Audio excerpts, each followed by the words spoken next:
நீங்கள் ரெகுலராக எக்ஸசைஸ் பண்ணுறீங்களா? இந்த ஸ்மார்ட் வாட்சை வச்சு எப்படி உங்கள் எக்ஸசைஸை பெட்டர் ஆக்கலாம் அப்படின்னு நம்ம இந்த வீடியோவில் பார்ப்போம். So first of all target heart rate, இதுதான் ஒரு முக்கியமான கான்செப்ட். 220 மைனஸ் ஏஜ், இதுதான் உங்கள் டார்கெட் ஹார்ட் ரேட். ஸோ உதாரணத்துக்கு உங்களுக்கு 30 இயர்ஸ் அப்படின்னா 220 மைனஸ் 30 190 உங்கள் டார்கெட் ஹார்ட் ரேட். இந்த டார்கெட் ஹார்ட் ரேட்டில் 50 to 70% அச்சீவ் ஆகிற மாதிரி நீங்கள் எக்ஸசைஸ் பண்ணிங்கன்னா அது வந்து மாடரேட் இன்டென்சிட்டி எக்ஸசைஸ். அது இன்னொரு பேர் கார்டியோ எக்ஸசைஸ். உங்கள் ஹார்ட் ரேட் 70 to 90% அச்சீவ் ஆகிற மாதிரி நீங்கள் எக்ஸசைஸ் பண்ணிங்கன்னா அது வந்து high intensity or vigorous exercise.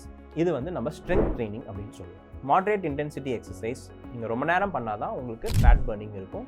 So எல்லோரும் எக்ஸசைஸ் ஸ்டார்ட் பண்ணுறப்ப இந்த மாடரேட் இன்டென்சிட்டியில் தான் ஸ்டார்ட் பண்ணணும்.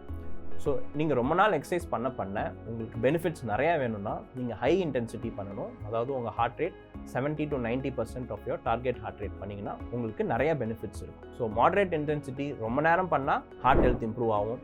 ஹை இன்டென்சிட்டி ஒரு ஷார்ட் பீரியட் பண்ணாலே உங்களுக்கு ஹார்ட் ஹெல்த் இம்ப்ரூவ் ஆகும். ஸோ கைட்லைன்ஸ் என்ன சொல்லுதுன்னா 150 minutes of moderate intensity exercise per week or 75 to 90 minutes of high intensity exercise per week பண்ணிங்கன்னா உங்கள் ஹார்ட் ஹெல்த் இம்ப்ரூவ் ஆகும் அப்படின்னு கைட்லைன் சொல்லுது.